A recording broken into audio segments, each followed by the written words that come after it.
Mohamed, on se disait peut-être que le Mali, après avoir été tenu en échec face à la Zambie lors du premier match, allait peut-être se découvrir lors de cette rencontre. Finalement, on les a vus jouer leur jeu bloc bas. Est-ce que c'était une surprise de voir cette équipe de Tom Saintfiet jouer défensif?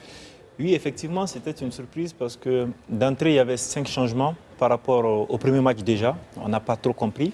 On a vu qu'il y avait 5 défenseurs, il y avait 3, il y avait 2. On s'est dit, c'est vrai que le classement a surpris pratiquement tout le monde, hein, mais c'est vraiment quand le match s'est déployé, quand on a vu comment est-ce que ce match a évolué, qu'on a pu comprendre que franchement, c'était préparé parce que c'est une équipe qui a regardé carrément l'équipe marocaine dans les yeux, d'accord, qui à la base, on avait pensé que ça allait être un bloc bas pendant tout le match, mais au fil du match, on a vu que, franchement, il y avait de bonnes projections, même si c'est devant, ça n'a pas été trop bien géré, mais il y avait de belles projections. Et c'est un match qui a tenu en haleine et en termes de spectacle, en termes d'engagement.